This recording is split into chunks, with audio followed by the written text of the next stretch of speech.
Assalamualaikum warahmatullahi wabarakatuh. Halo semua, kita akan bertemu di sini pada pelajaran Matematika Distrik tentang subbakteri kombinatorial. Kami dari kelompok 8 akan sedikit menjelaskannya. Pertama-tama izinkan kami memperkenalkan diri. Di sini anggota kelompok kami ada Aqua Cakra, ada Krisna Santosa, ada saya sendiri Rizkal Padilla, dan juga ada Ramanda Putra. Jadi, di materi kombinatorial ini ada beberapa poin yang akan dibahas, yaitu pertama-tama tentunya definisi dari kombinatorial itu sendiri, lalu ada permutasi, contoh permutasi, kombinasi, contoh kombinasi, lalu juga ada demonstrasi penerapan kombinatorial pada kehidupan atau teknologi di era sekarang. Apa itu kombinatorial? Jadi, kombinatorial adalah bidang studi matematika yang berisikan tentang sebuah pengaturan objek-objek. Nah, hasil dari kombinatorial itu sendiri diperoleh melalui yang namanya itu percobaan. Solusi yang ingin dicapai dalam kombinatorial adalah jumlah pengaturan objek-objek tertentu dalam himpunannya. Kombinatorial itu terbagi dalam dua cabang utama, yaitu permutasi dan kombinasi. Nah, pertama-tama kita akan membahas tentang permutasi. Permutasi adalah susunan yang dapat dibentuk dari suatu kumpulan objek yang diambil sebagian atau seluruhnya dengan memperhatikan urutannya. Di sini perlu digarisbawahi kalimat dengan memperhatikan urutannya. Oke, ini untuk rumus permutasi di mana PNR sama dengan N faktorial dibagi N dikurangi R faktorial. Jadi di sini PNR berarti jumlah R yang diambil dari banyaknya jumlah N.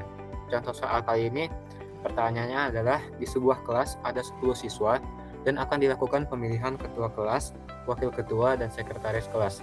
Maka berapa banyak cara pemilihan yang mungkin terjadi? Oke, untuk menggunakan rumus permutasi, kita bisa menggunakan rumus yang sebelumnya.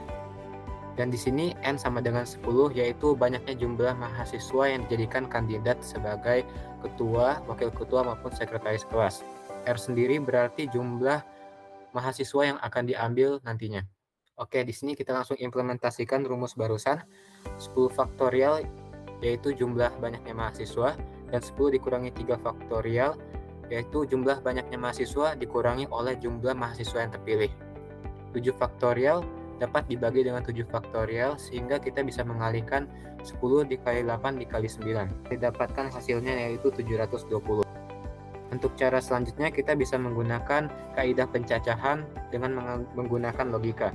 Kita bisa membuat 3 wadah yang menampung ketua, wakil ketua, dan sekretaris. Di sini kalau kita asumsikan, kita pertama-tama mencalonkan 10 mahasiswa sebagai seorang ketua. Dan untuk selanjutnya wakil ketua akan terpilih 9 mahasiswa karena sebelumnya telah terpilih 1 orang ketua. Dan untuk sekretaris akan dipilih 8 mahasiswa karena sebelumnya telah terpilih 1 orang sebagai ketua dan telah terpilih 1 orang sebagai wakil ketua. Jika diakumulasikan maka hasilnya akan sama seperti cara sebelumnya yaitu 720.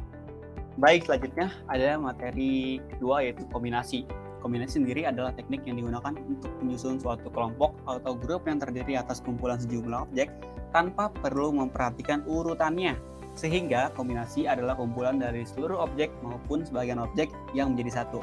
Di sini ada CNR sama dengan N faktorial dibagi R faktorial N kurang R faktorial, yang mana N adalah jumlah atau banyak elemennya, R adalah banyaknya elemen tertentu yang akan dipilih. Terdapat 12 orang yang lulus seleksi pada suatu perusahaan. Namun, kebutuhan tenaga pekerja sebanyak 5 orang. Tentukan berapa banyak cara yang dilakukan perusahaan dalam memilih 5 orang dari 12 orang yang lulus seleksi. Apakah A, B, C, atau D? Diketahui N atau banyaknya jumlah elemen yaitu 12, lalu K 5. Kita masukkan ke dalam rumus tadi, 12,5 sama dengan 12 faktorial dibagi 5 faktorial 12 kurang 5 faktorial. Sama dengan kita jabarkan, kita sederhanakan 12 kali 11 kali 10 kali 9 kali 8 kali 7 faktorial dibagi 5 kali 7 faktorial. Kita dapat mencoret 7 faktorialnya dan dijumlahkan akan menjadi hasilnya 792. Maka jawabannya adalah yang B, itu 792. Selanjutnya akan didemonstrasikan langsung oleh kawan saya Krisna. Selanjutnya kita akan melakukan demonstrasi terkait materi kombinatorial. Mungkin teman-teman di sini sudah pada tahu ya, brute force di dalam penetration testing, hacker suka melakukan ini karena ya sangat menarik jika kita bahas. Nah, di sini kami sudah menyiapkan kode untuk melakukan brute force ya dengan pendekatan teori kombinatorial. Nah, def generate password combination ini adalah sebuah fungsi untuk melakukan generate atau membuat kombinasi password. Nah, coba ke bawah dilihat. Nah, di sana ada komentar-komentar mengecek jika password adalah itu dan selanjutnya. Nah, ini kami tidak melakukan pencobaan hacking langsung ke salah satu platform karena mungkin di YouTube-nya tidak boleh ya. Nah, maka dari itu saya simulasikan saja dengan password yang statik. Oke, coba ke bawah di sana ada karakter. Nah, karakter itu terdiri dari A sampai Z dengan huruf kecil, kemudian dari 0 sampai 9. Jika kita hitung, di sana akan ada 36 dengan 26 huruf dan juga 10 angka.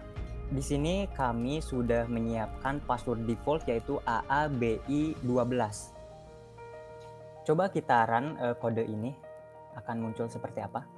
Nah, di sini kode tersebut akan melakukan percobaan dari A sampai Z dan 0 sampai 9 agar kode yang di-generate-nya itu sama dengan password statik yang telah kami buat tadi.